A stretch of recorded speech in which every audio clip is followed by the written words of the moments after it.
Hi friends, आप सभी का आपके अपने यूट्यूब चैनल यूपीएससी इन्फो 24 में स्वागत है। तो दोस्तों, हम उम्मीद करते हैं कि आप सभी लोग स्वस्थ होंगे और खुश होंगे।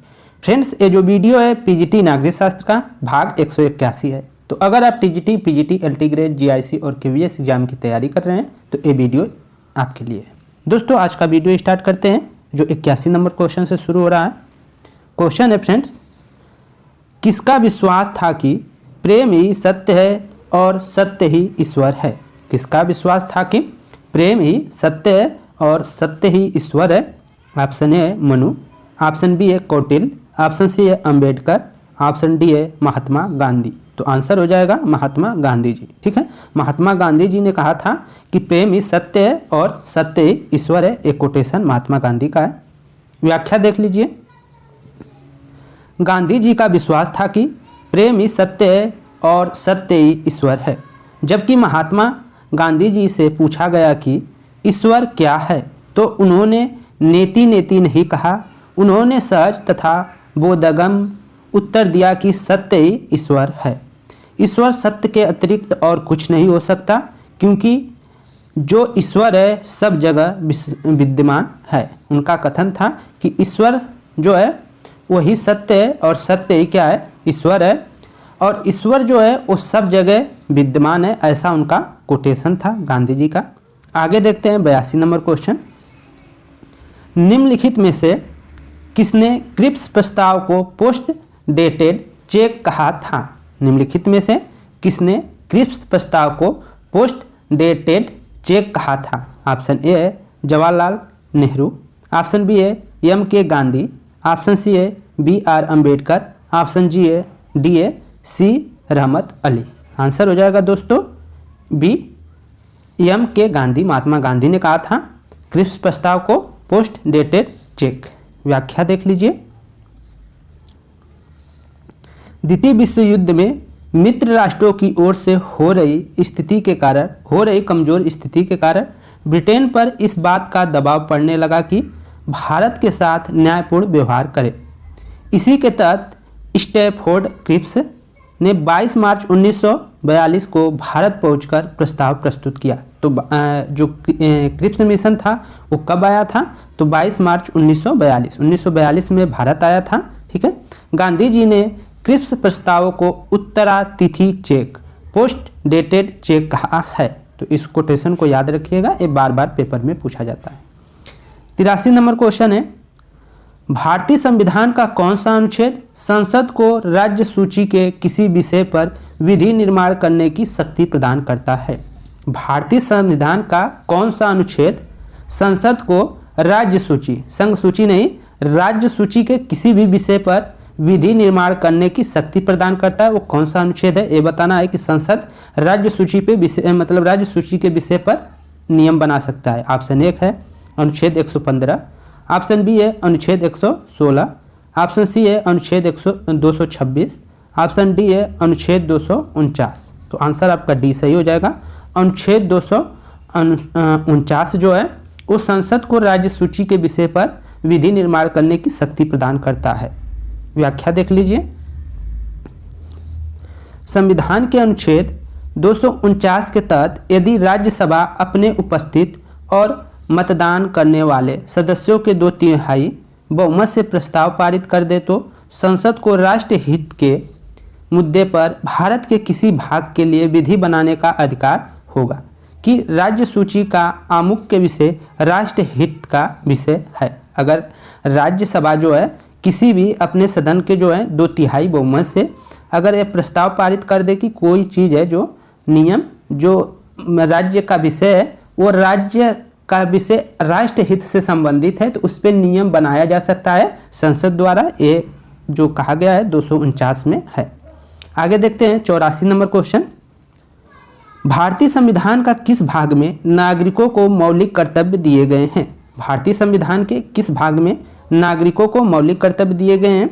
ऑप्शन ए है भाग 4 में, ऑप्शन बी है भाग 4A में, ऑप्शन सी है भाग 3 में, ऑप्शन डी है भाग 5 में। तो आंसर हो जाएगा बी भाग 4A में मौलिक कर्तव्य है।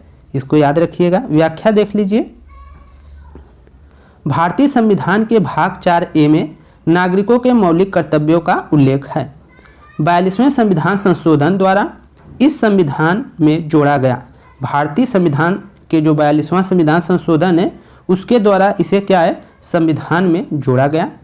उस समय मूल जो कर्तव्य थे वो कितने थे, तो 10 थे, लेकिन 86वें संविधान संशोधन द्वारा 11वें मूल कर्तव्यों को संविधान में प्रस्थापित किया गया। तो वो कौन सा संशोधन है जिसमें 11वां संविधान संशोधन मतलब 11वां मूल कर्तव्य जोड़ा गया, तो वो है 86वां संविधान संशोधन द्वारा। और ये 11वां मूल कर्तव्य है क्या, 11वां मूल कर्तव्य है जिसमें माता पिता या अभिभावक से अपेक्षा की गई है कि वे अपने 6 से 14 वर्ष तक के बच्चों को विद्यालय भेजेंगे, विद्यालय का संरक्षण करेंगे।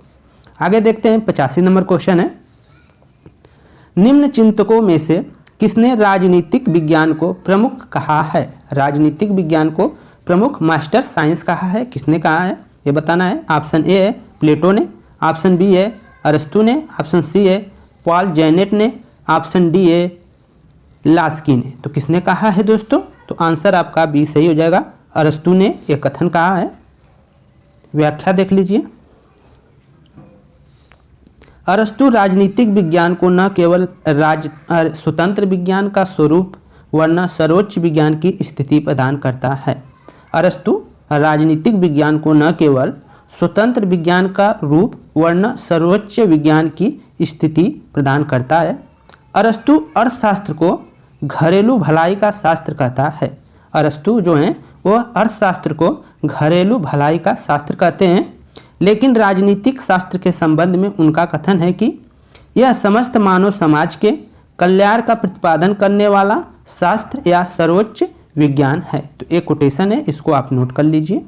आगे देखते हैं 86 नंबर क्वेश्चन, हल्का क्वेश्चन है, पंचायती राज्य का सैद्धांतिक आधार है।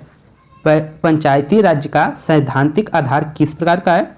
ऑप्शन ए है प्रत्यक्ष प्रजातंत्र का या जनतंत्र का, ऑप्शन बी है लोकतांत्रिक विकेंद्रीकरण का, ऑप्शन सी है लोकतांत्रिक केंद्रीकरण का, ऑप्शन डी है प्रशासकीय विकेंद्रीकरण का। तो 86 का आंसर क्या हो जाएगा दोस्तों, बी सही हो जाएगा, लोकतांत्रिक विकेंद्रीकरण का। पंचायती राज्य का सैद्धांतिक आधार क्या है, लोकतांत्रिक विकेंद्रीकरण, ऑप्शन बी सही है। व्याख्या देख लेते हैं, पंचायती राज्य का सैद्धांतिक आधार लोकतांत्रिक विकेंद्रीकरण है। पंचायती राज्य के माध्यम से ग्रामीण क्षेत्र में जागरूकता है तथा लोग अपने अधिकारों को जानने, यही इसका उद्देश्य है। पंचायती राज्य के माध्यम से ग्रामीण क्षेत्रों में जागरूकता है तथा लोग जो हैं अपने अधिकारों को जाने, यही इसका क्या है, मात्र उद्देश्य है। सामुदायिक विकास कार्यक्रम जो कब हुआ था, 1952 में हुआ था, ये बार बार पूछा जाता है। सामुदायिक विकास कार्यक्रम 1952 की असफलता के बाद बलवंत राय मेहता ने अपनी रिपोर्ट में लोकतांत्रिक विकेंद्रीकरण की बात कही है। तो लोकतांत्रिक विकेंद्रीकरण की बात किसने की है, तो बलवंत राय मेहता समिति ने। आगे देखते हैं दोस्तों 87 नंबर क्वेश्चन, निम्न में कौन संप्रभुता को एक निश्चित मानव श्रेष्ठ में समाहित करता है। निम्न में कौन संप्रभुता को एक निश्चित मानव श्रेष्ठ में समाहित करता है। ऑप्शन ए है रूसो, ऑप्शन बी है ऑस्टिन, ऑप्शन सी है ग्रीन, ऑप्शन डी है लास्की। तो आंसर क्या हो जाएगा 87 का, बी सही हो जाएगा, ऑस्टिन। ठीक है, संप्रभुता को एक निश्चित मानव श्रेष्ठ में समाहित कौन करता है, तो वो है ऑस्टिन महोदय, जॉन ऑस्टिन। व्याख्या देख लीजिए, ऑस्टिन संप्रभुता को एक निश्चित मानव श्रेष्ठ में समाहित था, जिसने 1832 में अपनी प्रकाशित पुस्तक विधि शास्त्र इनकी एक पुस्तक है पर करता है। जॉन ऑस्टिन का जो कार्यकाल है वो 1790 से 1859 तक है।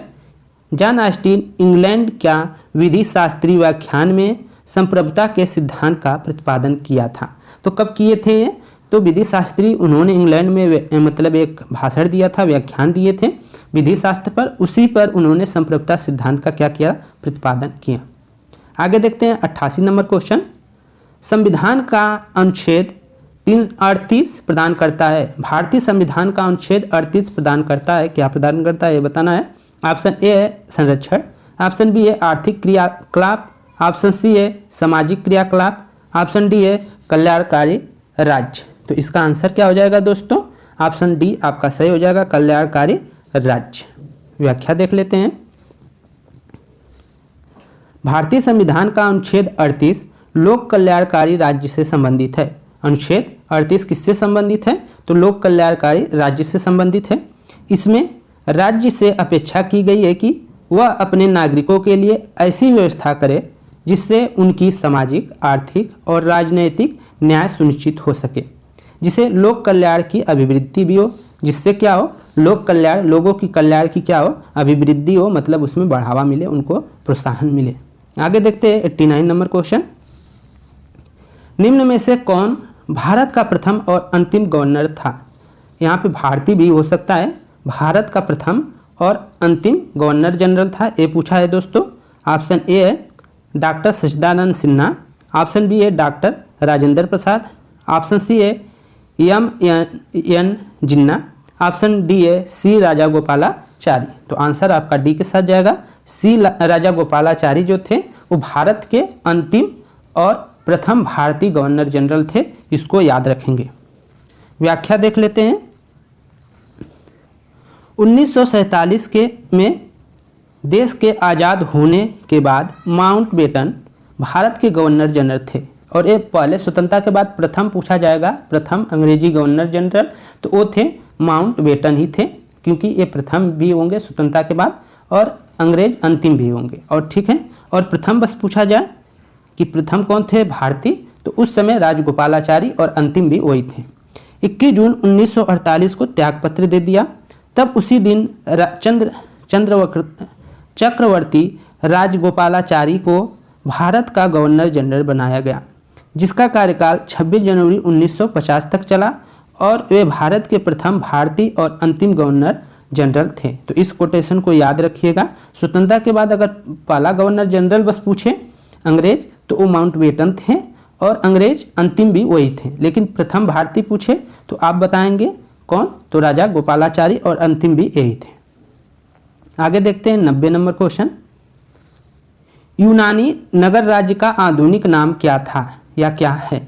ऑप्शन ए नगर, ऑप्शन बी है राज्य, ऑप्शन सी है कस्बा, ऑप्शन डी है राज्य।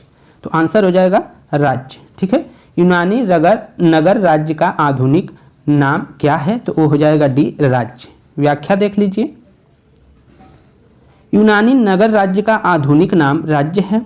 यूनानी की भौगोलिक परिस्थितियों ने इस क्षेत्र को सैकड़ों छोटे छोटे खंडों में बांटकर अनेक स्वतंत्र तथा लघु राज्यों की स्थापना कर दी। ये लघु खंड ही नगर राज्य हैं। नगर राज्य में प्रत्यक्ष प्रजातंत्र की व्यवस्था थी। तो दोस्तों ये थे आपके 10 क्वेश्चन जो व्याख्या सहित थे। हम उम्मीद करते हैं कि ये वीडियो पसंद आई होगी। अगर वीडियो थोड़ा भी पसंद आई हो तो दोस्तों प्लीज़ वीडियो को लाइक कर दें, और चैनल पे आप नए हैं तो चैनल को सब्सक्राइब कर दें। दोस्तों जो लोग कमेंट करते रहते हैं, लाइक करते रहते हैं, उनको बहुत बहुत धन्यवाद दोस्तों, तहे दिल से शुक्रिया कि आप लोग मोटिवेशन का कार्य करते हैं, मोटिवेट करते रहते हैं। एक प्रकार से आप लोगों का सपोर्ट ही हमें प्रेरित करता है कि हम वीडियो को बनाएं। दोस्तों आपका एक लाइक, एक मतलब कमेंट कितना प्रोत्साहित करता है हमें, शायद आपको नहीं मालूम होगा, लेकिन आप सोचते होंगे कि एक लाइक से क्या फ़र्क पड़ता है। दोस्तों जो क्रिएटर होते हैं, जो वीडियो बनाते हैं, उन लोग को फ़र्क पड़ता है, क्योंकि आपका एक कमेंट ये प्रोत्साहित करता है कि हाँ हम सही दिशा में जा रहे हैं। तो दोस्तों अगर आपको असुविधा ना हो, आपको थोड़ा भी तकलीफ ना हो, तो प्लीज़ वीडियो को लाइक और कुछ चैनल को सब्सक्राइब कर लीजिए, और कुछ कमेंट करते रहिए गलत सही, तो दोस्तों जिससे हौसला बढ़ता रहे। तो दोस्तों नमस्कार, धन्यवाद।